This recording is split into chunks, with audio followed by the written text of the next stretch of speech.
Hey, Christian. Do what? Like when I was watching it, like the microphone would cut out sometimes. One day it did because my microphone just died. Got you though. All right. So the past couple of days we've been talking about the exploration of Georgia, particularly the Spaniards, the English, and the French.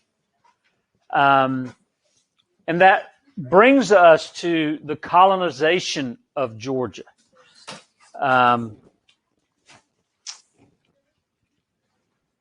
Which is pretty interesting period during Georgia's history. There's a lot that happens. There's a lot that happens that helps us understand things as we go along. For example, as we enter the American Revolution, the War for Independence, Georgia's not like every other colony. Georgia's different. And you understand why as we look at two different periods of time. Georgia's time as a trustee period, and then Georgia's time as a royal or trustee colony, and then Georgia's period or time as a royal colony. A couple of questions we want to answer today and in the preceding days. Number one is, who are the important people that led to the colonization and development of Georgia? What were the events that were important? So that's a pretty broad question. We're going to look at people. We're going to look at events. We're going to look at things that happened. And then secondly, what difficulties did the colony of Georgia have that led to it ceasing to be a trustee colony? And what happens?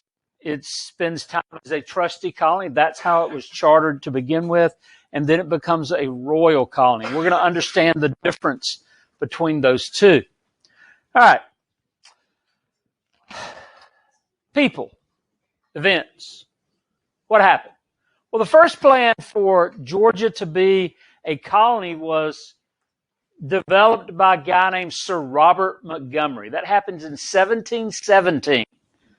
So Georgia's not a colony yet. When does it? Do you know when it became a colony?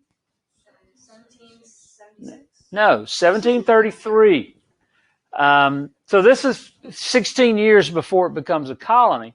And it's what number? 13 out of? 13. So it's the last one. Good. What? What? Montgomery was English. Sir Robert kind of gives it away. Yeah, of course. And his purpose for his colony is to create a buffer between South Carolina, which is controlled by the British. It's actually a British colony by this time, and Spanish Florida. Georgia could provide a nice little buffer. Now, what's a buffer? Do what? No. That's a bumper. Okay. Right now, between Braylon and myself, there's a buffer. It is a buffer of air. It's space. Okay. And in this case, it was to be used to protect South Carolina from Spanish Florida. Montgomery couldn't get anybody to buy into his idea, literally. He couldn't get the money to do it, and so it never happened. But it was to be named Margaret of Azalea. I know. Could you imagine today if you had to tell people you were from Margaret of Azalea? Nope. Yeah. But one thing that does come out of his plan is the construction of a fort. Fort King George is on the Altamaha River, about 3 miles from Sapelo Island. And it becomes, in 1721, the first permanent British outpost in Georgia. Terrible place. It was an awful place to be posted. My middle son, Zach, was in Djibouti for 7 months. And he told me, Dad, it's not hell, but you can see it from there. I can imagine that's how British soldiers felt about Fort King George, because there was sickness. It's swampy, so there are diseases that come along with the swamp. It's hot, it's humid, and they're wearing what? Uniform made out of what? Not cotton. Wool. So it's heavy, it's hot, it gets wet, it stinks. And then there are Georgia's unofficial state bird, the mosquito. Okay, so it's an insect. It is a miserable place to be, and it lasts for about 6 years. At the end of that 6 years, 1727, the British government the British Army pulls soldiers out of the fort and leave 2 that rotate in and out. So there are 2 soldiers on duty there at all times. One, if they see something, they can go. One of them, at least, can go to Fort Royal, which is just across the Savannah River, and tell them what's going on while the other one dies. Because if the Spanish are coming, somebody's got to tell the British that the Spanish are coming. And somebody's got to stand there and defend the fort and die. Could you imagine, though? Could you imagine? Because you're there 6 months on, 6 months off. Could you imagine it's day 1 and you're there with your pal, Fred. And Fred's not the brightest bulb on the tree, and he's cleaning his musket and he shoots himself in the head and dies. It's day 1. You got 6 months of being totally alone in a snake-infested, mosquito-infested, hot, terrible place to be. 6 months. Because you can't leave and go back to Fort Royal and tell them that Fred blew his head off. You got to stay at the fort. Whew, I cannot imagine. So, 6 years before Georgia becomes a colony, Fort King George still exists, but it's really just an outpost. It's there to be an early warning system, so to speak. All right. They've actually reconstructed Fort King George down near Darien, Georgia, on the Georgia coast. Not too far from Savannah. That's actually a picture of old Fort King George. Looks a lot like Fort Ben Hawkins if you've been to the fort over in Macon, across the street from the Okmulgee National Park. But this would be the blockade house, or this would be where they would fight from. See the rifle ports. I still haven't figured out how they got in that door. I guess that's what that ladder's for. Look how far that thing is off the ground. Punch it in, you dive in there. I guess so. Might make it harder for people to get in. Anyway, the Palisades, this would be the wall that's surrounding, and I guess it kind of has a moat, not much of one. Anyway, if you're down near Darien, you can actually stop in and see old Fort King George and give your respects to Fred. All right, here's a map of Margaret of Azalea. I don't know about y'all, but if I was going to propose that we start a colony, I'd actually know what I was talking about. And maybe that's part of the problem here. It looks like... Yeah, I mean, you know, it is a planned city, of course, because that's what this would be. You know, places for people to live, the commercial center, that kind of thing, farming, all kinds of good stuff. I mean, it's nicely drawn, but doesn't tell me a whole lot. All right, 1724, 7 years after Montgomery's plan, Jeanpierre Pury of Switzerland comes up with an additional plan. He wants to name the colony Georgine. The purpose is the same, to serve as a buffer between Spanish Florida and British South Carolina.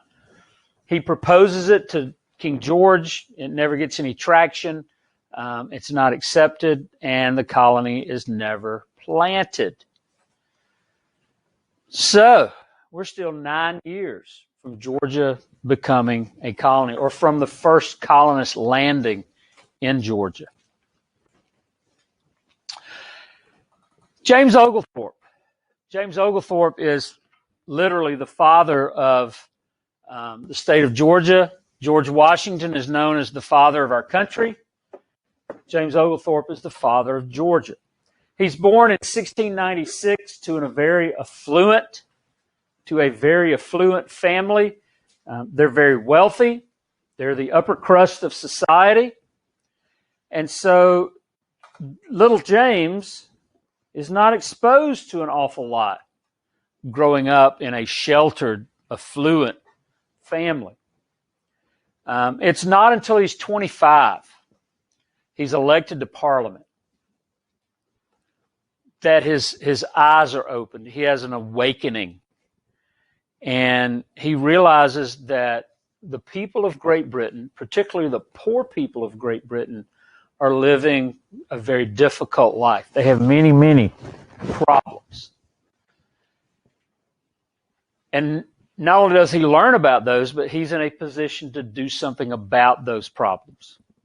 And so he does try to do that. There's a huge gulf between those who have and those who don't. She still got on that necklace. Those who have and those who don't. There literally is no middle class. There literally is no middle ground. Either you're wealthy or you're not. And because of that, many of the people of Great Britain suffer tremendously. One of his friends, a man named Robert Castell, borrows money to start a business. His business fails. He can't pay back the money that he borrowed. And using the infinite wisdom of humanity, the people of Great Britain have a system where if you're a debtor, you owe somebody money and you cannot pay them back, they have a system where, well, we'll just put you in jail until you can pay it back. Exactly. So how do you do that? How do you work? How do you earn money to pay back the person you're indebted to while you're in prison? You can't. Hopefully your family can, but you can't.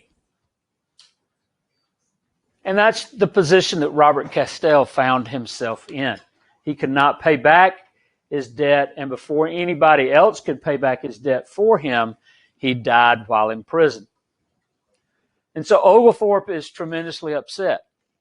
Again, it's an epiphany in his life. It's a moment where he realizes perhaps what his purpose in life is. And he begins to talk to other people. He gathers 20 influential men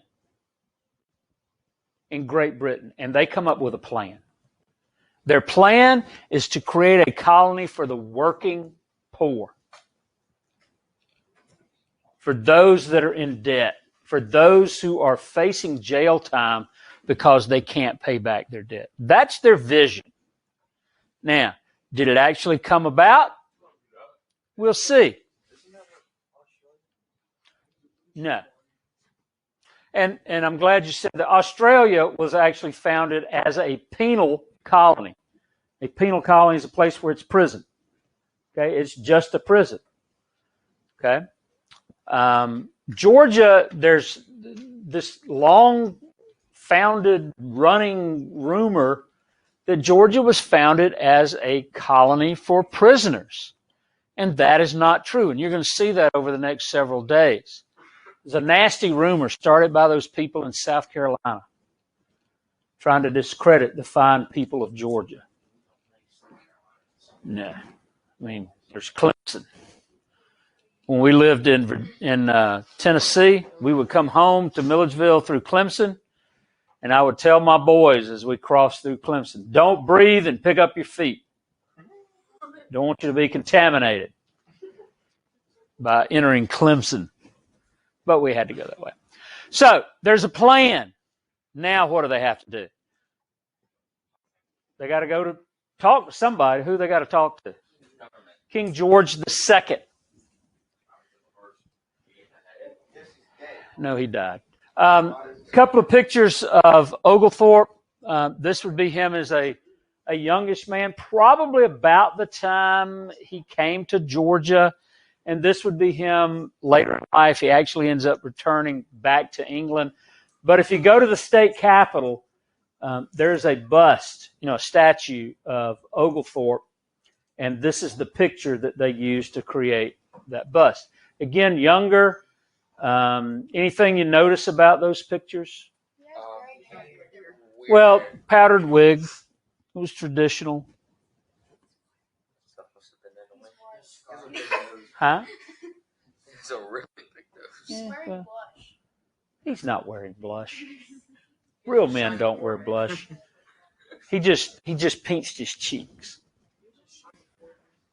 One thing, and somebody, I think Walter picked this out during first period. So if Walter picked it out, yeah. Actually, he's got a little cross on him, which, what does that tell you? He is a Christian. He's not Catholic because he's in England. So he is a Protestant. He's a Christian member of the Church of England, the Anglican Church. So as we begin to talk more about what Oglethorpe believes, I think you come to the understanding that his faith has an influence on how he lives his life. His faith certainly influences his political decisions.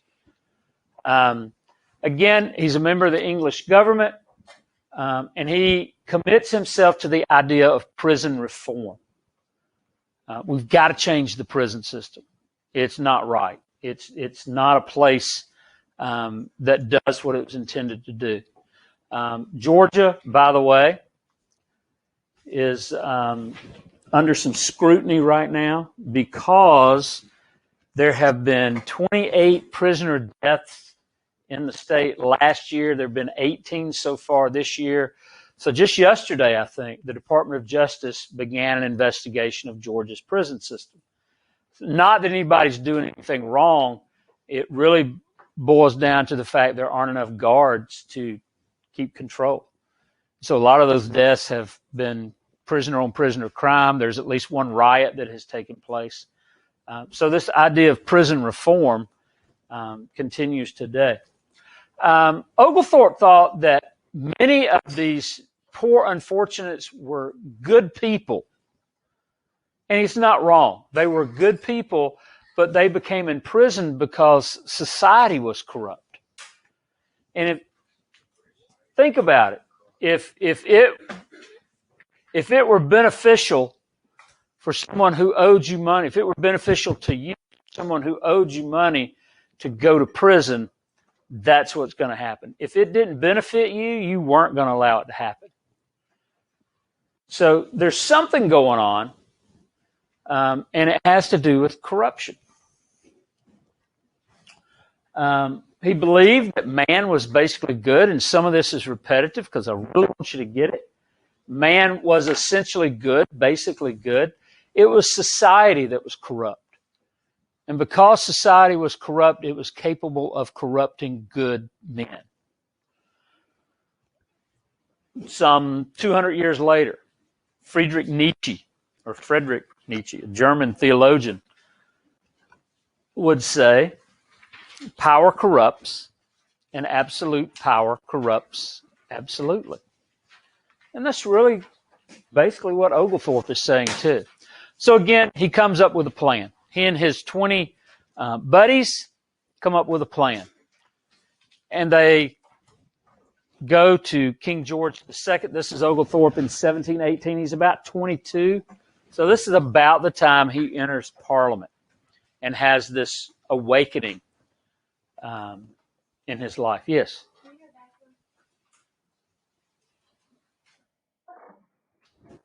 What? Who? What? Hey, look at there. I gave you pictures. Sweet. All right. So there's Oglethorpe again, 1718. In 1732, Oglethorpe and his consortium, his people that he has gathered together, go before King George II, and King George grants them a charter. Now, a charter is necessary if you're going to start anything that you want to have officially recognized. A bank, a school, GMC has a charter. It's written a long time ago. And so these men give King George these ideas. One of King George's writers creates a charter, and it allows 21 trustees, one of those is Oglethorpe, authority to create a colony, name it Georgia, and oversee it for 21 years. So 21 trustees for 21 years. Now, it looked much different than your Georgia looks today. It includes the area between the Altamaha, right here, and the Savannah River. And so it goes up to right about here, right about Macon, and then it takes a hard left and goes all the way to the Pacific Ocean. So it looks very different. Could you imagine if Georgia looked like that today? Yes. I mean, that'd be a long commute, you know? So that's what they're given. And by the way, Georgia would change its look many times, or several times. I shouldn't say many. Several times before it took the form that we have today. And there are a lot of different reasons for that. And some of them we'll actually talk about. All right. According to Georgia's charter, to the charter granted by King George, Georgia had three purposes. The first is charity, to give. If you know the King James Version of the Bible, you know that word is sometimes translated love. But in this case, it means to give. And what are they giving? They're giving a second chance. They're giving people an opportunity. And you know, that's what a lot of people want. They just want an opportunity to better themselves, to pull themselves out, to work themselves out of whatever situation they're in. And when somebody gives them a second chance, it helps them accomplish that. And so this is intended for the working poor, not the guy who won't work, but the guy who is willing to work, but he just can't find a job. And that was one of the problems in Great Britain. There was tremendous unemployment. There just weren't enough jobs. Not like today where there are jobs that people will not take. There weren't jobs. And so this helps the working poor, but it also helps England because now those people can begin to pay back their debt and they can contribute to England's economy. Second is economics. Oglethorpe sells the dream. You ever heard that expression? Selling the dream. Make people believe in what you think. Make people believe in what you want to happen. And that's what he does when it comes to economics. He promises that there are certain things that will be manufactured or grown in Georgia and be sent back to England. Silk, dyes, wine, which means you got to grow grapes, or muscadines, I guess, which are grapes. Spices and semi-tropical fruit could all be grown in Georgia and sent back to England. Here's the problem. Here's Georgia, okay? None of that stuff really grows well in Georgia, at least not where Oglethorpe was in 1733. But if you look at the line of latitude, the 30-degree north line of latitude, if you look at Europe, those things do grow in Europe, particularly around the Mediterranean Sea. It is a Mediterranean climate. It's a milder climate. And so Oglethorpe's not lying. He's just not real sure. He's never been here. Could you imagine never having gone to a place and you're going to convince people to come and you yourself are going to come with really no idea of what you're getting into? Because nobody's ever written about Georgia or the land. They know very little other than what they've learned from being at Fort King George. So charity, economics, and the third one is defense. Georgia would serve as that military buffer between South Carolina and Georgia. Again, the Spanish control Florida. Do they want South Carolina? Absolutely. Why? South Carolina is important. They're growing rice and they're growing indigo and they're growing tobacco and all kinds of things. And so it's important to England's economy. Now, 3 purposes, but there are also limits that are placed on the colonists. Okay? They're not just going to let everybody in. Everybody is not welcome. If you came to Georgia, you were going to have freedom of religion unless you're Catholic. Then they're not going to let you in. Because Catholics and blacks and liquor dealers and lawyers were not admitted into the colony of Georgia. Nope, you can't come in. The Catholics, why? Because they're Catholic, and what is England? They're Protestant. They're not Catholic. And what are these people down in Florida? And what are the Spanish? Catholic. So if they let Catholics into Georgia and the Spanish come through, who might they join with? The Spanish, right? And so they just alleviate the problem. No Catholics allowed. Blacks, liquor dealers, and lawyers. So we have this. Slavery is not allowed. Why? Why do you think? I mean, everybody else got slaves. Why can't Georgia have slaves? What? Okay. Who's supposed to be doing the work? The working poor. And if they have slaves available, not only are they spending money they really can't afford to spend to buy slaves, they're not doing what they were sent there to do. Alcohol, pretty obvious, you know. In fact, there's an episode that occurs pretty early that makes you understand or helps us understand why alcohol was not allowed. And then gambling.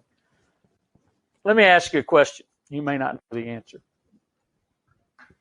But what group of people buys the most lottery tickets, do you think? Is it the rich or the poor? People that can least afford to buy lottery tickets, right? And so gambling is prohibited in Georgia for that reason. They can't afford to gamble. They can't afford to bet on the horses or play cards or whatever. That's not why they're there. They're there to work so that they can pay back their debt, so that they can help the economy of England. So, kind of a recap, and then some new stuff. Trustees could not make a profit off of Georgia. So, James Oglethorpe comes to Georgia, and he can't make money off of being a trustee. It's not allowed. Again, there are no Catholics because of the Spanish primarily. There's no rum or liquor. You cannot own slaves. There's no lawyers. Why are there no lawyers?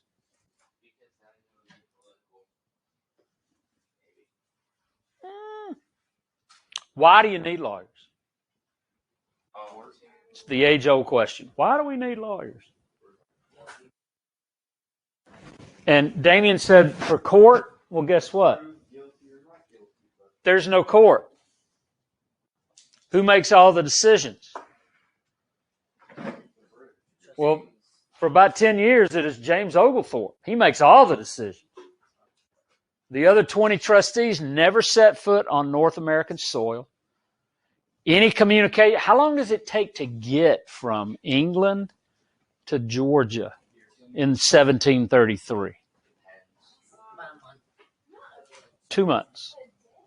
So, if Dakota Durden writes a letter to her fiancé in England, if he hasn't, found another, She writes a letter to him, puts it on a boat. It's got to sail across the ocean. It takes 2 months to get to England. And then he writes you back, dearest Dakota, I could never forsake you, blah, blah, blah, blah, blah. I'm trying to raise money to come. I'll get here in a little while. How long does that take? 2 months back. Another 2 months. So it's 4 months. He loves you. Okay. I'm super unsure. He loves you. 4 months to get that out. So that communication takes 4 months. She doesn't know if he's alive. He doesn't know if she's alive. Because communication takes so much time. So there you have poor old James Oglethorpe, who's making all the decisions. James Oglethorpe. Why? Because there is a 4-month lag time between him and the other 20 trustees. So Oglethorpe basically becomes the law of the land. And by design, there are no lawyers admit it because there's no need for them. Ladies, I hate to tell you this, but you couldn't own land. So if your husband died and you didn't have any male children, you're just out of luck. All them dirty daughters. Yep. And you couldn't sell your land. So if you were say you became ill and you couldn't work the land, you couldn't sell it. Because, again, they don't want people to make profit off of selling land. And they don't want people buying land using money they've earned. They want them paying off their debt. And there's also a limit on how much land a person could own. 500 acres. And that sounds like a lot. You know why? Well, that's a lot. But when you consider the antebellum plantations, saw something the other day, a plantation in Louisiana that was like 20,000 acres. I mean, that is massive. That's a lot of land. That's about 20,000 football, basically. That's about an acre football field, roughly. Y'all can correct me. My land people can correct me. All right. And I mention those because as we get into this trustee period, as more and more people are coming to Georgia, we're going to find that those two things create some difficulties. They create some issues that have to be dealt with, and they are. Now, this is actually Georgia's charter. You've got a copy of it in your notes there. George II, by the grace of God of Great Britain, France, and Ireland, King Defender of the Faith, to all to whom these presents shall come, greeting.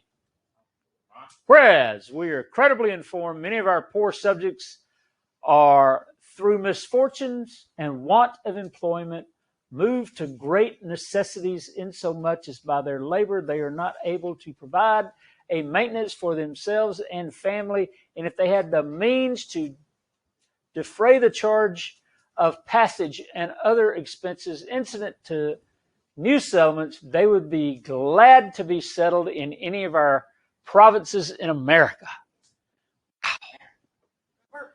So that's the official charter of Georgia's trustee colony.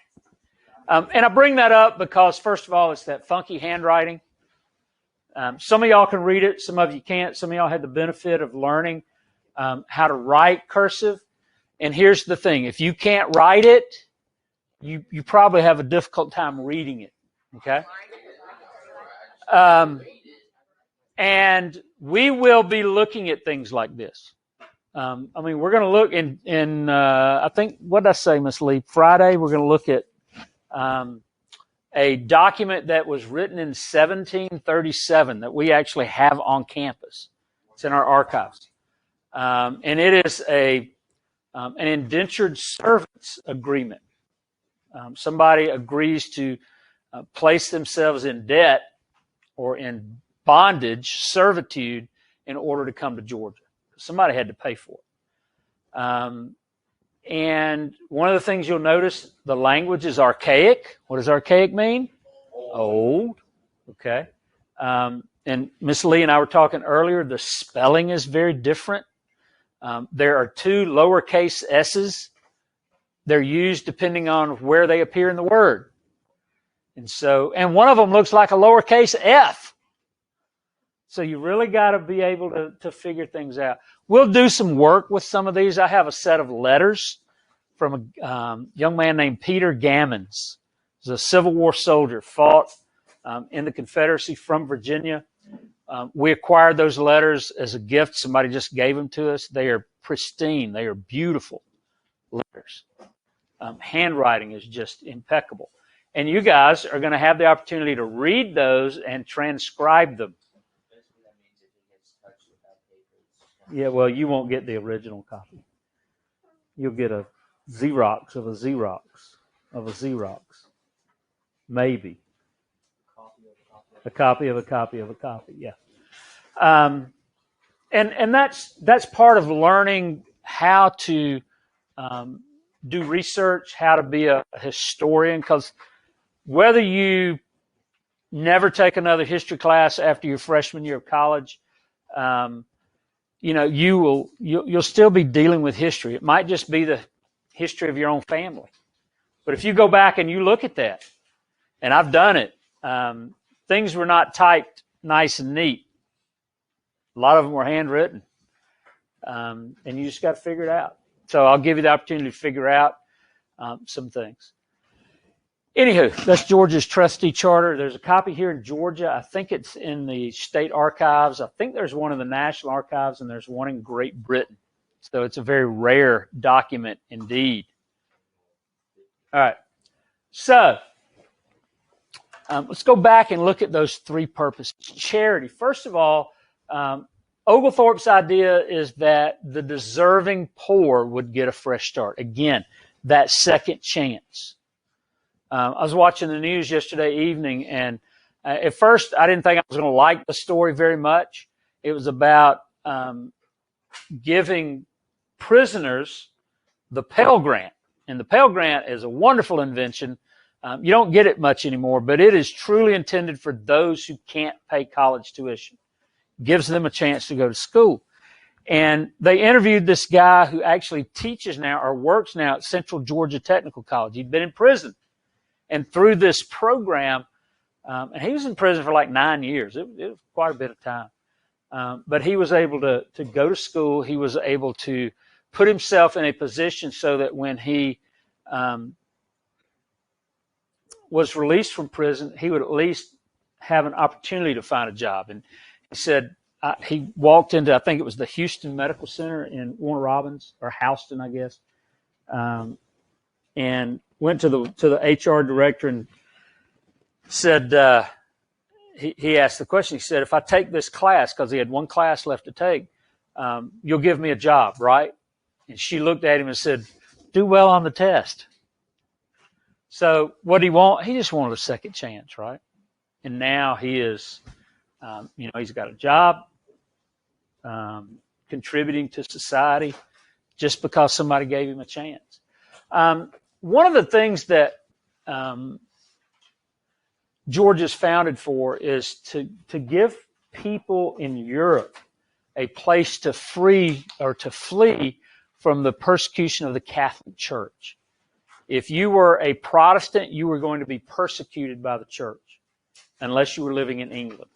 And so there are Protestants in Germany, and there are Protestants in France and Switzerland and all over Europe who are persecuted by the Catholic Church. Next year, when you're in World History with Dr. Carlisle, you'll talk about the Reformation movement. And that is what happens when basically a group of people decide we're not sure we want to follow what the Catholic Church teaches. This is what we think the Bible teaches. And tremendous change in our history and world's history. And we'll pick up tomorrow talking about economics, and hopefully by Friday we will be to a place where we can look at a document again that was written in 1737. It's in your notes. I gave you a copy of it. So, have a good day.